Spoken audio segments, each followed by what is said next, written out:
should we take one step back? Yeah, you're just so tall. Yeah, I am just tall. feel really little. We'll take one step forward. There. You can go there. Yeah. Okay, that's better. Okay, great. Well, why don't we just begin? Ladies, welcome to the MCG. I've been here before. It's my favourite place in the Well, world. welcome back to the MCG. You sound Great. like the lady. Do I? At the front. ticket lady. Welcome to Back- the MCG. Welcome back to the MCG. Please have your tickets ready to scan. So we are here to document the story of the Besties. Slay. That's what we're here to do. It's also a very important round. It's the Yes. Carlton Respects round, so we'll have a bit of a chat about that. So why don't we start? Ladies, tell us the story of the Besties. Who are you and what do you do? So, my name is Tori, My name is Jazz. and we are the Carlton Besties.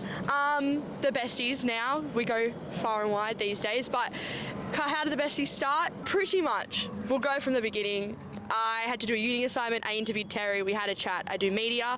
He goes, if you need anything, like, let me know. I can help you out. So me and Jazz had met online on Twitter a couple months prior. Yeah. She actually kind of introduced me to Terry. Get the ball rolling on that, and yeah, so we jumped on the Patrick Cripps. What was it? 6 hours? 4 hours Was and it 4 44 hours? minutes. Okay, we go. 444. The Yeah, I know. Wow. He was so getting off. Yeah. In hindsight, we should have known. the live stream, and Jazz jumped on and I jumped on, and we were there pretty much the whole time together. And when we both jumped on, Terry made a joke and I was like, oh, it's the Carlton Besties and blah blah blah, and then there was a bit of a chat and people in the comments and whatever, and Yeah. after the live stream the next day we had a chat with Terry. We had made a group chat originally called Besties Abroad. Yeah. Oh, yeah. It still is called that. Is it? That's what The group chat's called Yeah. Besties yeah, Abroad. and said if you guys are serious and it's something you want to do, then we can kind of make it happen and start the podcast, which is how the Besties started. So we sat down with Terry a couple of times. We kind of worked out the Hey, I'm Terry. logistics. God. Oh, God. Am I talking to them or am I talking talking to you? Sorry, I'm forgetting. Talk to you. Yeah. And we had those conversations, and then started from there. I met Jazz for the first time in person not long after the season ended, and that day For we my made birthday. for Jazz's We'd birthday. never met before, and she came to my birthday. This is the most fascinating part. You built it. Well, first of all, you met online. Yeah. You met through Carlton social Twitter. media, Twitter. Twitter, yeah. You met through Carlton Twitter. What? Just you found each other's tweets. You liked each other's She was tweets. annoying me, and I was annoying thought her. I thought she was Like, so I annoying. thought she was annoying. This and she Caleb thought I was Marchbank annoying. this, Caleb Marchbank that. And I was like, Harry this, Harry that. I was like, shut I wasn't up. saying anything of the sort You of were. Harry, because You were. this is a funny story. Side note: I did not have a favourite player because I couldn't pick who I loved the most. Actually, that's true. Yeah, you're getting I had confused. to say to her, hey, you need to pick a favourite player. We can't have this equal business. Yeah, I Okay. can't love Yeah. everyone. Well, so you equally, didn't want to like supposedly. overlap on favourite players? Yeah, I was Yeah, too. not allowed I to. loved them all so equally at the time, and I Well, was. but you have like 9 or 10 now. Yeah, No one can have. You no, don't. I'm happy to share. Okay. She's the one that's not happy to share. Okay, no one can have Caleb. No, Or Brody, Kempy. or Jordan Boyd. Or Charlie Curto these Or days. Charlie. Yeah. No, Yeah. my hierarchy's changed. I've got 3 that like I'm not willing to share. Which, Caleb? Caleb, Brody, and Brody? Charlie in no specific order. Charlie, you're never going to be able to not No, share. I need to share him, but Okay. in my heart, I won't share him. All right. Hope this helps. Even though he doesn't know my name. So I fly to Melbourne and meet Jazz. Am I still going with the train?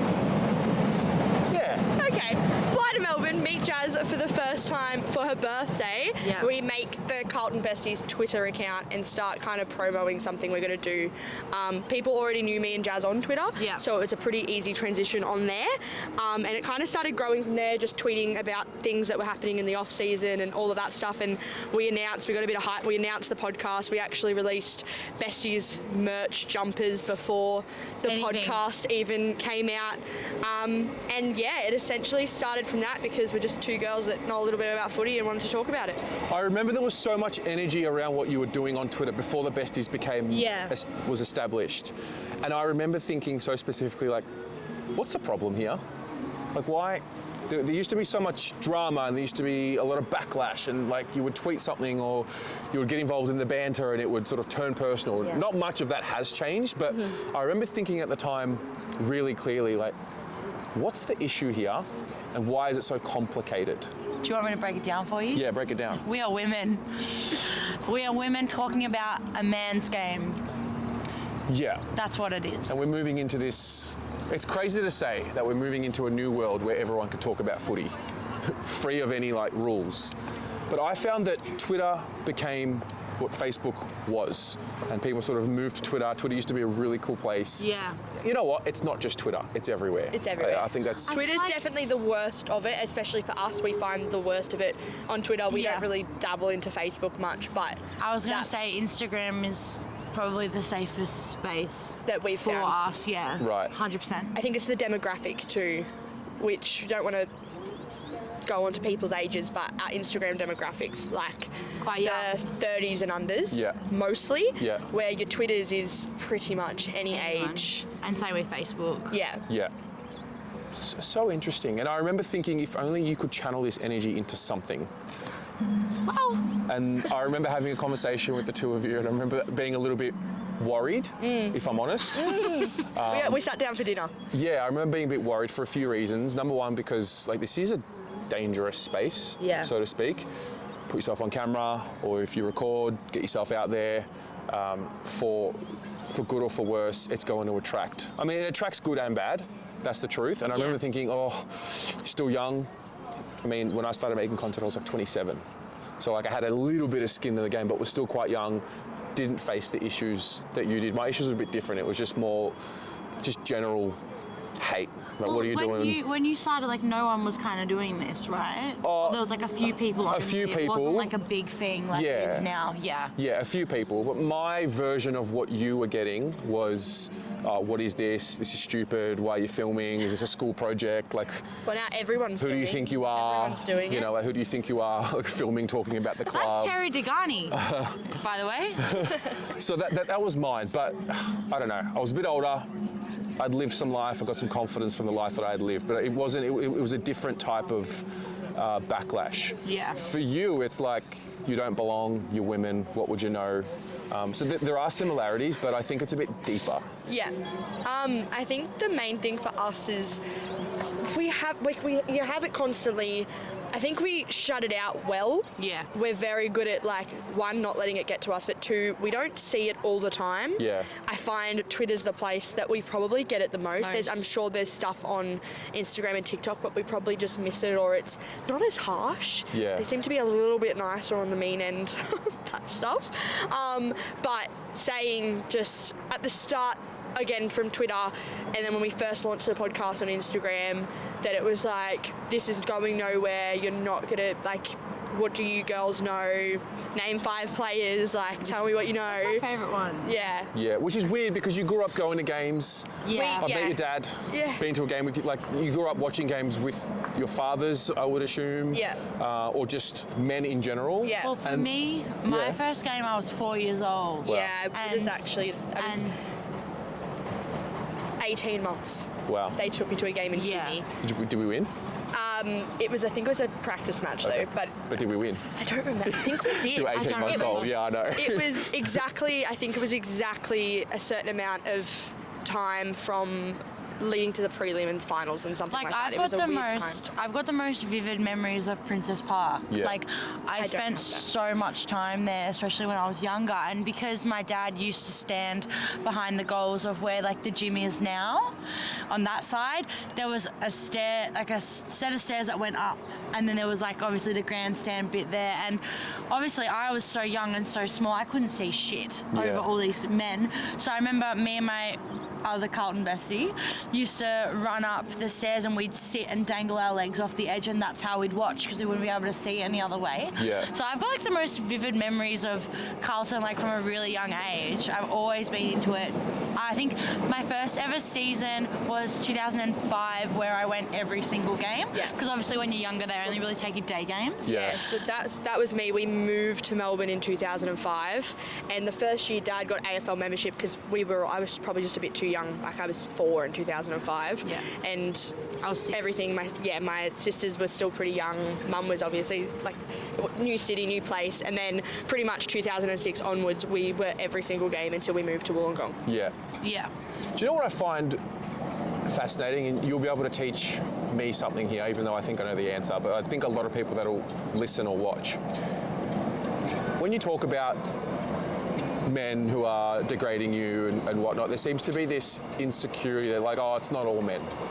And just because you tweet something like, oh, this man did this or whatever, and you sort of expose some of the harsh emails that you've gotten, I seem to see a lot of misunderstanding, like, no, you're not just saying all men are assholes. Can you explain that? We're not saying all men are assholes. Like, I have a very lovely boyfriend. Correct. He's definitely not an asshole. Our dads Yeah. are great people. Our dads are great. My uncles are great. You're Terry's great. great. Pommy's great. Like, there's so many many people people. that we've met that are guys that are so great and so supportive of just like us in general and with this. Yeah. So when we say like that men are pigs or that men are disrespectful to women, we're not talking about all of you. We are talking about the majority of you, because the reality of it is there's more nasty men than there are nice men. And I think it also says the ones that watch it happen and just let it happen. Yeah. And feel the need to just sit there and say, well, it's not all men, instead of saying, oh, this is horrible, and kind of show that they understand it. I think that's a big thing, that it's not being understood. They just like, well, don't throw everyone under the bus because like one person. I wouldn't do that. Okay, that's great. That's nice, but how are you going to, as a guy, sit there and say, well, I wouldn't do that, but not then stick up for the girl that is getting terrible hate? See, for me, it's been pretty straightforward. Footy's for everyone. Blanket statement. Everyone can watch it. Everyone can play it at a certain level. I just don't. For me, this is normal. We were living in a world where this was not normal, but I was in my reality, in my mind, I'm like, no, like, you want to start a podcast? Like, this is what you do. That's And so I found it difficult at times. It's like, oh, do I need to step in and say something? If I don't say something, am I complicit? For me, helping with actions, like sort of, sitting with you and sort of helping guide you to start your own thing, and then, away you go. Yeah. For me, that was my way of contributing.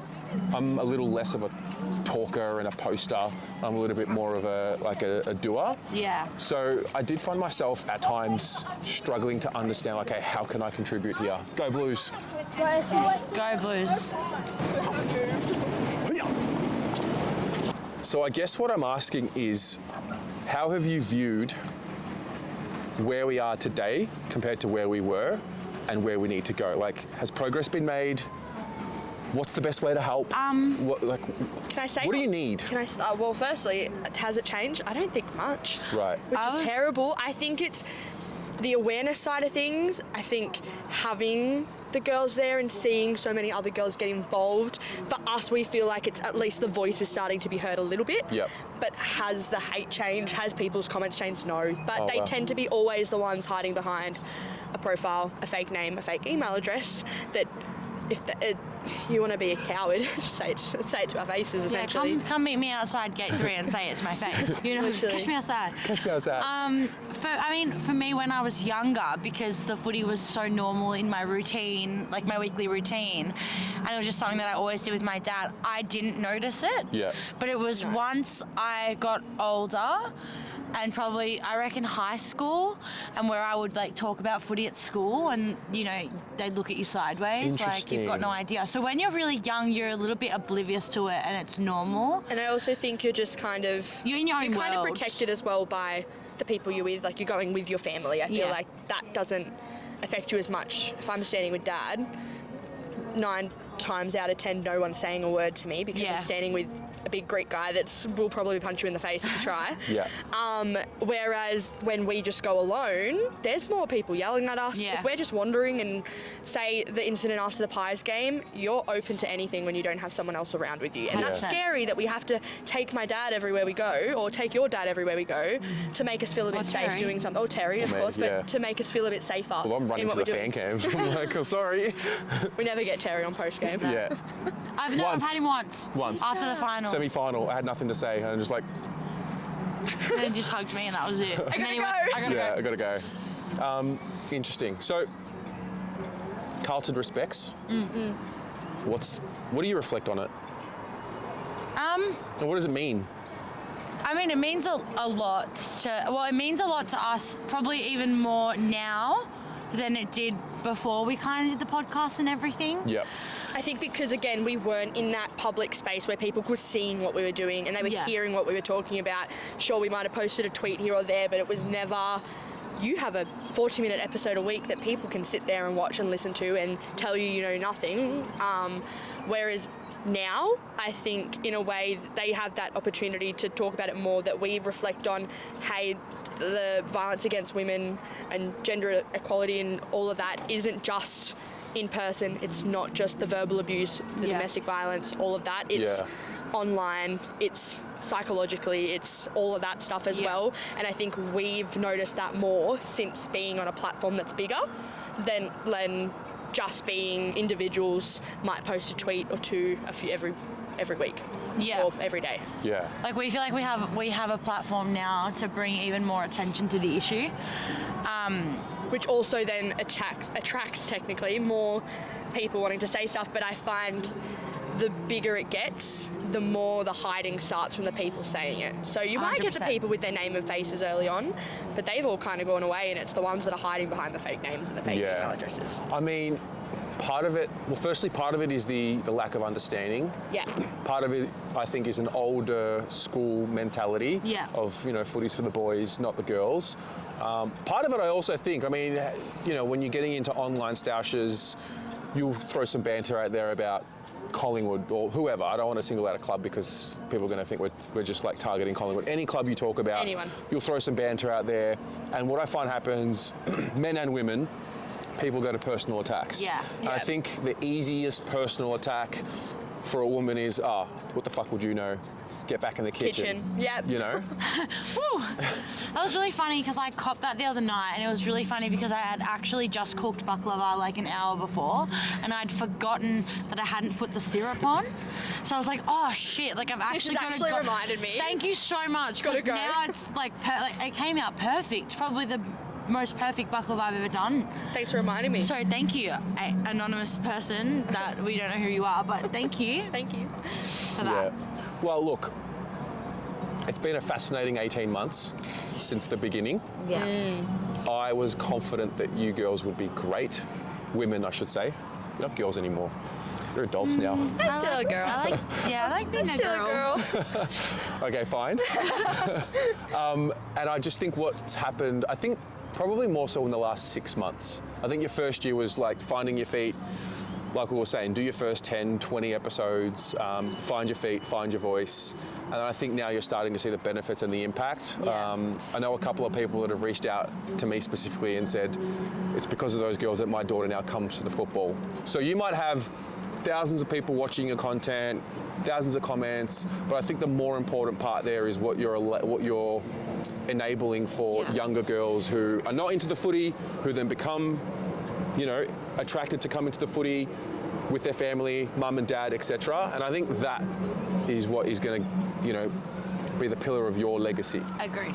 It definitely is something that, again, I'm not always here, and I talked about it on Blue Abroad the other night, but I'm not always here. I do live in interstate, so when I do get to come, and I'm not at every game, but Jazz sees it firsthand, and I think it's not as maybe surprising because you see it every week, but when I come in, instead of 2 people recognising us, it's 30, it's 50, you're walking down, it's a random, Wednesday morning, and a little girl recognised us and, oh my God, I follow you guys. Or even we were at an event last night and the same thing, like, oh my God, it's the Besties. And they were just as excited to see us as they were to see Charlie Curnow, which is crazy.